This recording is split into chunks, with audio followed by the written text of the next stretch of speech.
I'm Jeff Glor from CBS Saturday Morning. Welcome to The Dish.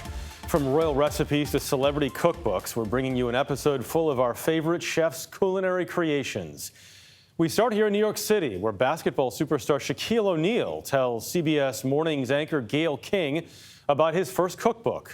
You could call these comfort foods a slam dunk. Shaquille O'Neal's accomplishments both on and off the court have turned him into a massive brand. But now another longtime passion is taking center stage. You say in this book you're 7'1", 325 pounds, size 22 shoe. So you said, I know a thing or two about eating. What do you know? I know that Dr. Lucille O'Neal, my mother, even though we didn't have a lot, she made us feel like we had a lot. I'm a big guy. I would always ask for seconds and thirds, and she'd be like, man, I hope when you get older, you have a good job. Good job? Check. And now Shaq is sharing some of the meals he grew up loving at home with a twist. In his first cookbook, Shaq's family-style championship recipes for feeding family and friends, it includes 80 comfort foods with lots of flavor. You open the book and you say everybody should sort of pump yourself up. You said you should look in the mirror, let the crowd call your name, Shaq, Shaq, Shaq, and say you should pump yourself up. What is your pump yourself up speech that you give yourself? Don't burn the house down. Don't burn the house down and pay attention to what I'm doing. Because like in the kitchen, like you really have to pay attention. Like sometimes when I'm in the kitchen, even though I'm 50 years old, these guys treat me like I'm a little kid. Hey man, turn around, you're gonna burn the restaurant down. Shaq has known his executive chefs, Matthew Silverman and Matthew Piekarski, for over 20 years. They teamed up to draft recipes that even the self-proclaimed world's largest 11-year-old can follow. Tell us about the grilled cheese, Shaq. It's grilled cheese. You take the cheese and what is this? This is there's some kind of pulled meat pork in Yes, it. this Pulled is pork. pork. There's some pickled onions. Great question, Gail. Yeah. We tried those barbecued pulled pork grilled cheese sandwiches. Yum. Bacon-wrapped meatloaf glazed with grape jelly. You like grape jelly, they said. Oh yeah. But we could not miss one of Shaq's favorites, cheddar crust chicken pot pie, and a comfort food that put me out of my comfort zone. There's just something about the texture of grits that bothers me. Carolina barbecue shrimp and buttery cheese grits. These are good. In the book, there's like 5 or 6 ingredients, and it's a great Cajun spice. Say I came over on a Saturday night, what would we be eating? What else is going on? Basketball game? I like a basketball. It'll How definitely- about a nice rom-com? You like rom-coms? Excuse me for a second. What's wrong? I was going to ask you. Romantic comedy. Romantic comedy. Oh, okay. Okay, so movie night. Yeah, movie Okay, night. first we get there and we have some champagne. Yes. We're like, welcome, Gail. Hold on, is this a date or are we just friends? We're just friends. Okay, we're just friends. Okay, so champagne. Should it be a date? I don't know. You're too young for me, Miss Gail. Yeah, that's true. I'm too young for you. Okay, what's the main entree that you're serving? Baked chicken. Uh-huh. Broccoli. Maybe some macaroni. Now, I have to say, guys, I don't notice a lot of vegetables up here. What is your thinking with that, Shaq? I don't eat a lot of vegetables, Gail. You don't. No, Should you eat more vegetables? I don't have to. I'm pretty strong and pretty fit. You do seem to have made the transition from basketball, your basketball life, to your next chapter. I mean, so many players are not able to successfully make the transition. Did you have a game plan? I know what question you're asking me, and the answer is I had to. When I was coming up, my parents did a great job of showing me negative stories. 6% of NBA players lose everything when they're done. Educate yourself. Financial literacy. Don't do this. Come home with the big chains and the diamonds. Take it back. Save your money, save your money, save your money. And so when you look at your own children, you have 6 children, what was your message to them about money and what it meant and what they deserved or were entitled to? Well, now that they're older and they get mad when I say this, I always tell them, we're not rich. I'm rich. That's just to, keep them well grounded. We teach them about respect, teach them about honor. I teach them about following their dreams. Mm-hmm. What gives you the greatest joy these days? My family, my mother. When I talk to people, they say, why are you always happy? I said, because I limit my stress. I have what's known as one-hand stress. What does that The mean? things I only worry about is my mother, my children, my businesses, myself. It don't even get to 5. If it's not one of these 4, it doesn't bother me. Yeah. Do you think about your legacy? You're still young. I know what my legacy is already. Oh, okay. Share. A juvenile delinquent that listened to his parents and followed all his dreams, period. And Shaquille O'Neal still dreams big. This is the thing about you, Shaq. You have a business career, DJing, which you clearly love. I've seen you. You clearly love to do music. Music and sports are the only thing that can bring people together, no matter what's going on. It also gives me that adrenaline boost that I've been missing for the last 11 years. You missed the game being No, on I the just court? missed for an hour. DJ Diesel, what would be the song you'd play for me? I slow the music down and I'll be like, this song is dedicated to the lovely Gayle King. Did you ever know that you were my hero? And then What would be a fun song you'd play for me? Oh, I wanna dance with somebody. I wanna feel the heat with somebody. Yeah. One of my favorite parts is you said, it's not over till dessert. It's not over until banana pudding is served. So Yes. you and I have to disagree though, because I believe banana pudding should be warm. You believe No, banana cold. pudding should be, Miss Gayle, cold. you believe it should be cold. See? You see that? That's the banana pudding police. That right there is the banana pudding police. I don't good, believe though. you said that. Banana pudding cold, America. Banana Not pudding warm, America. No, cold. After the break, a taste of decades-old recipes from a South Carolina chef. This is The Dish. Emily Meggett is a household name in the small town of Edisto Island, South Carolina. After decades in the kitchen, she published her first cookbook at the age of 89. Her foods celebrate her West and Central African culture. Jerika Duncan took a bite. When Emily Meggett's kitchen doors open, it's a welcome sign to anyone looking for a home-cooked meal. So you have an open door policy? Open door, walk right in. All you have to do is sprinkle a little flour on it. Meggett, or Miss Emily as she's known around Edisto Island, cooks daily. And she's always prepared to serve extra, whether for 1 or, in this case, 100. My grandmother said, don't never cook just enough for you. Always cook more because you don't know who's gonna walk in that door. Wow. It's good. There's something about this chicken. On this small island of about 2,000 people, everyone seems to know Miss Emily. In fact, the owner of the local market doesn't charge her for anything. Because tomorrow she'll have squash for us, or biscuits, or cornbread. She's dear to my heart and many others in this region. She's one of a kind. Local chef B.J. Dennis considers her the matriarch of this community. The history, the food, the culture, all that is wrapped up in Emily Meggett. So Edisto Island and Emily Meggett just go hand in hand. We spent some time with Miss Emily in her kitchen and watched as she prepared casserole, baked chicken, And that's it? Now, watch the magic. and red rice. Now, how do you know how much to use? Imagination Imagination. in your brain, in your heart.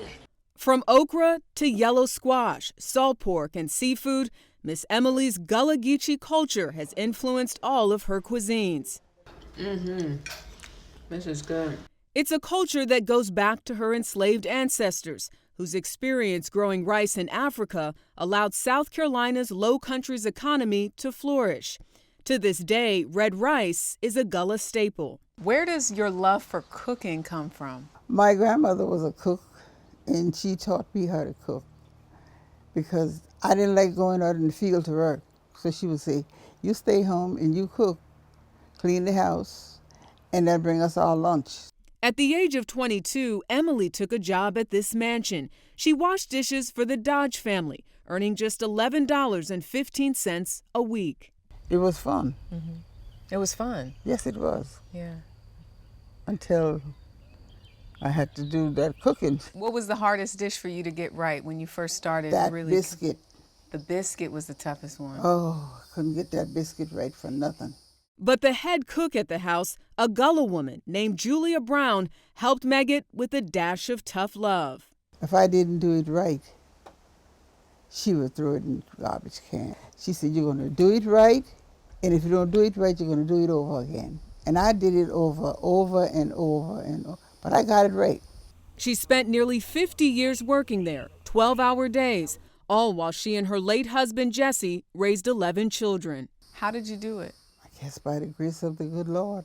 When the mansion was sold, Miss Emily spent summers cooking for Becky Smith and her family. She has this amazing ability to make the cooking look like it's just nothing, effortless. And she can do it and talk and give you stories and wisdom and engage. I just thought this is one incredible woman, and just said to her, Emily, the world needs to know you. About 2 decades ago, Smith began encouraging Miss Emily to write a cookbook.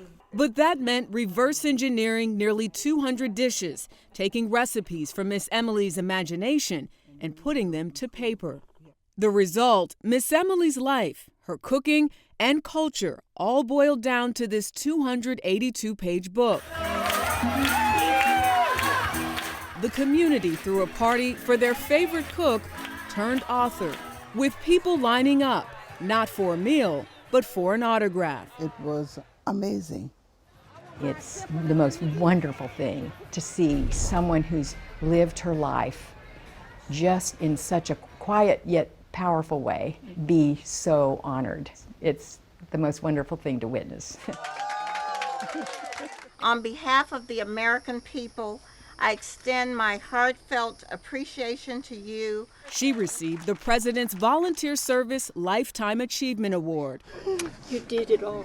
We are just so grateful to God for what He has done at this beautiful age of 89. She never imagined her cooking would lead to this. But when love is baked into everything you serve, there's always a craving for more. Cara Harris is a self-taught cook who brings old recipes to life in the kitchen and online, where she writes about them on her blog, Old Line Plate. Nicole Killian sat down with Cara in Charm City to learn more about her culinary journey. Add 1 cup sugar, 1 cup of butter, 6 eggs. Reading recipes. Boil all well together and seal while hot. Is food for Cara Harris's soul. How did this culinary adventure begin? I found these recipes that had Maryland in the title, like Maryland's white potato pie. The only way to try them was to go ahead and make them myself. What did you find out when you tried that very first dish? I found out that I wasn't very good at making pie crust. We dished at the Paper Moon Diner, a funky retro-style cafe in her Baltimore neighborhood, where over the past decade, the self-taught cook has figured out not only how to make pie crust, but a whole lot more. The Maryland native has transformed her foodie fascination of unearthing hometown dishes into the blog Old Line Plate, with a database of more than 40,000 recipes. Baltimore caramels, essentially a recipe for fudge, vinegar candy, Maryland fried chicken, deviled crab. She's taken local cookbooks dating back decades and methodically mapped out the origin of each recipe. Harris's extensive research comes from her collection of 200 cookbooks and long hours at Baltimore's historic Pratt Library to discover and ultimately share the history of some of America's most iconic and long-lost foods. Is this a hobby for you? Is it a passion? I guess both. I see it as a hobby. I tell people that it's like building model cars. I want to continually get better at it. Like baking this Victorian-inspired rose geranium cake from 1910. This cake's something interesting because it involves these geranium leaves. So there's not actually roses in the recipe, because that's what I thought when you... Yeah, a lot of old recipes were flavored with rose before vanilla caught on. We're adding 1 cup of water. Sometimes it can be a mix of trial and error. So they just contain a little bit of extra air. With these old recipes, they give you the vaguest of instructions and you just have to know what to do from there. All right.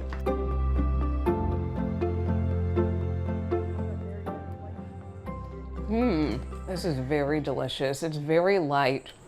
Here we go. In other instances, it's a matter of going straight to the source. But Mama knew how to get on that stove and just work it. Like when Kara tracked down Bertha Hunt to chronicle a centuries-old family recipe for Southern Maryland stuffed ham. What did you think when you first got that call asking for your recipe? I was shocked, and this means a lot to me. It's been from generation to generation to generation. And with me, with my mom, and it came down from slavery. You must remember, my great-grandmother was a slave. I put the cabbage, the kale, and the onions. Then I put my seasonings in. You stuff it. You have to wrap it. I boiled it. That's the finished product right there. I hope it's not too hot for you. I really do. This is very flavorful. Season with salt and pepper. But to get a true taste for why Kara does this, It's a lot more than finding these recipes. Absolutely. It's finding the people too. I don't own the recipes, but I love connecting with people about the food that means a lot to them. and that's the key ingredient. While boiling, add a pinch of allspice, a few blades of mace.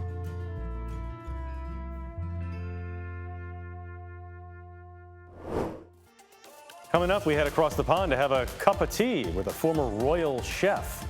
Stay with us.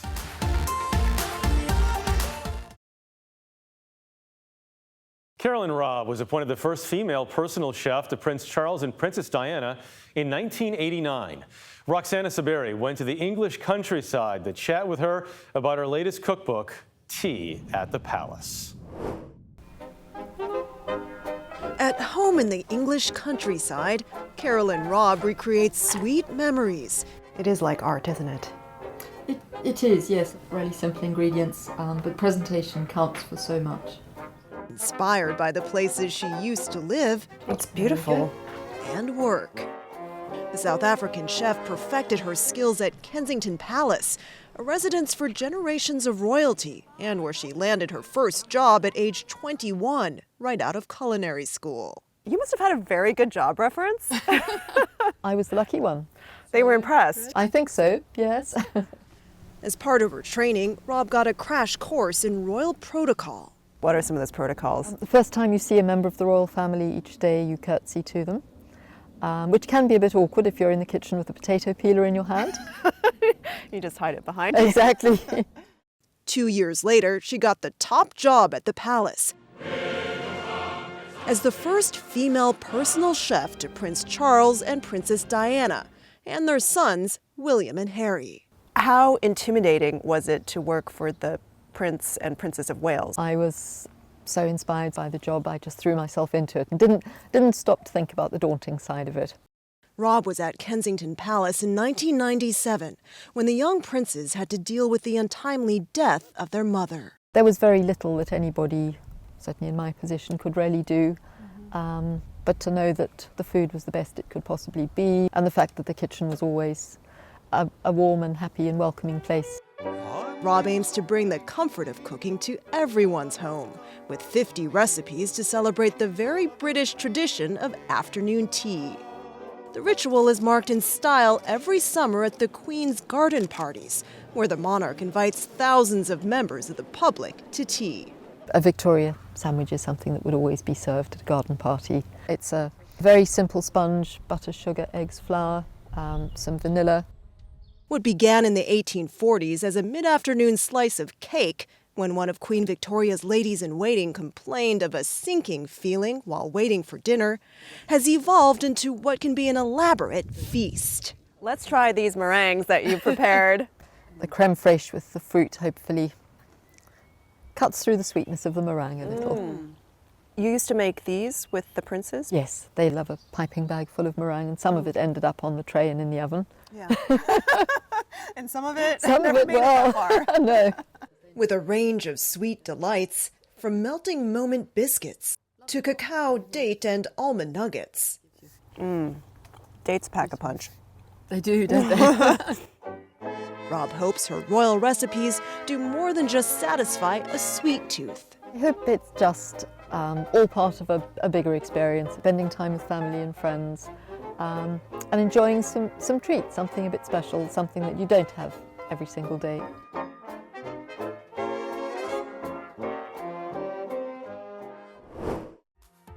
For more stories like these and live coverage of breaking news 24/7, stream us right here on CBS News. I'm Jeff Glor. Thanks for watching The Dish.